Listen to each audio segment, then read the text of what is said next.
That is a good question. One senior, you're going to have a lot of young guys that are going to have to step up, and we talk a lot about just leading yourself, and leading by example. We got a lot of leaders on our team. Our guys do a great job for the most part. You have some guys slip up here and there, but we just really want the guys to lead by example, not worry too much about the other guy. Just take care of yourself. Worry about what you can control, which is yourself.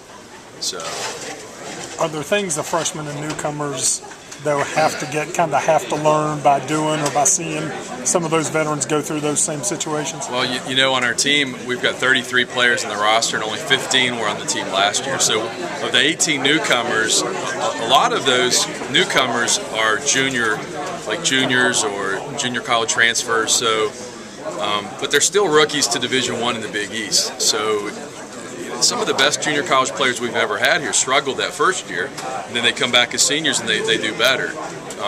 So there's a lot of inexperience, no doubt. But I was telling a couple guys over here, yesterday's practice was, I think, the best we've had so far this spring, because guys really came in there and gave great effort and really tried their best to do everything that we asked them to do.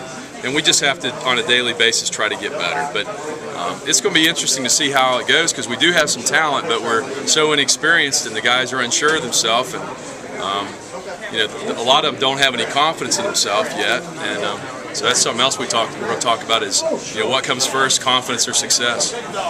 How much are you, what expectations do you have for guys like Marshall and Josh, who did really well as freshmen and are now back as sophomores?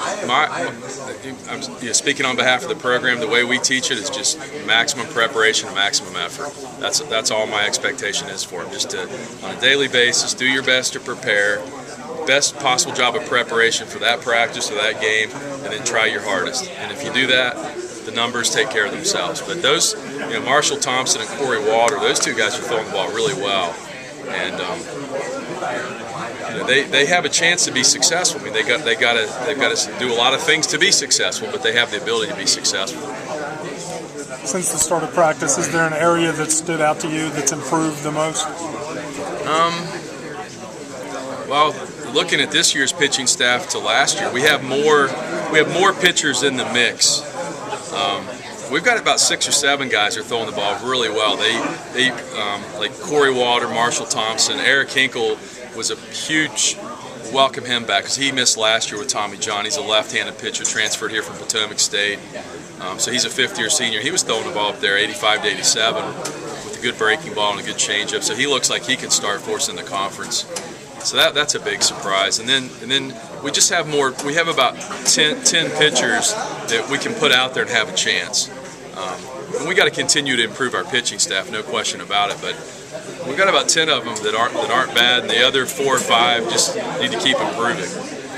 You guys were picked to finish 10th in the conference. Do you get the sense that the guys are putting that as a chip on their shoulder and using that as some extra motivation to get out there and prove people wrong? I'm not sure if they worry about that too much. I mean, our guys have a lot of confidence, and of course I told them, we picked 10th, and I think Baseball America might have picked us 9th, but we're probably picked about where we deserve to be with very few returners. We could go out there opening day against Northwestern, have a new catcher.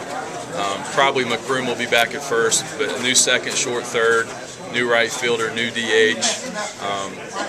So when you only have just 2 or 3 players back in your lineup, one of them's Matt Frazier in left field, who didn't play last year. He broke his leg in the 8th game. He'll be hitting most likely cleanup for us. We just have a lot of inexperience, so this may not be an offensive juggernaut right away. We may. It's just going to depend on how the new guys hit. They haven't seen Division I pitching, and you never know till you turn the lights on and go out there and put another opponent in the other dugout. And pitcher on the mound you haven't seen. We'll see how they compete in the batter's box, but it's going to be. It might be. We've got a really, really difficult schedule early.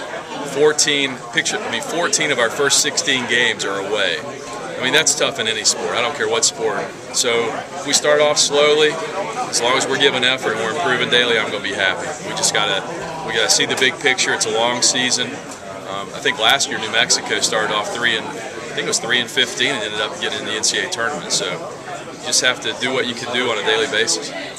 There's so much inexperience I'm assuming you're going to be balancing your practices between talent evaluation and actually coaching.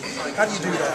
Well, I mean, we're always evaluating our guys, but that's what we do in the fall. You know, we go out there in the fall from the first day of school till about the 20th of October. And the two things we try to accomplish in the fall is trying to figure out what our guys can and can't do, and also teach them how we want things done.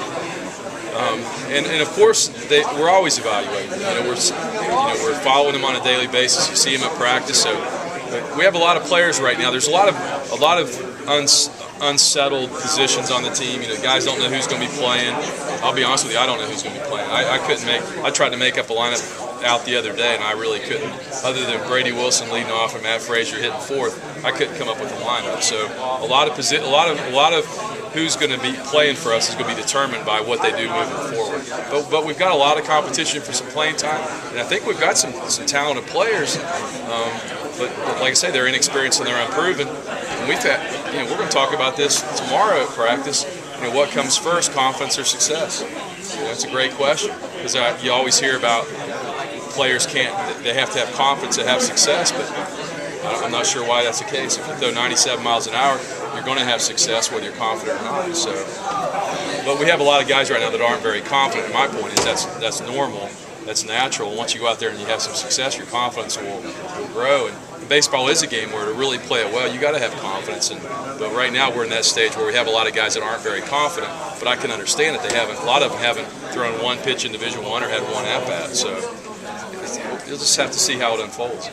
Does that make these first couple of road trips, the Southern Swing and the other road games, more important to see how those guys react in those situations? I'll tell you what's really important are all these games up until we play Connecticut. Each one of them is equally important.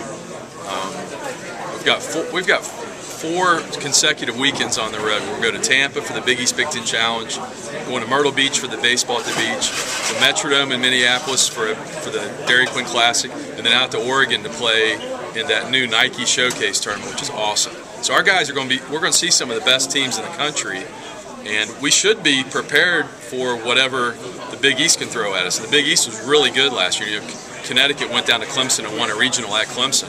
So the Big East is really good, and this early season is important. But we want to win the games. You know, we're just not going out there to scrimmage. We're trying to figure out ways. You know, what can we do to win these games? And I'm sure that we'll know a lot more about our team the 2 or 3 days before we play Connecticut than we do right now.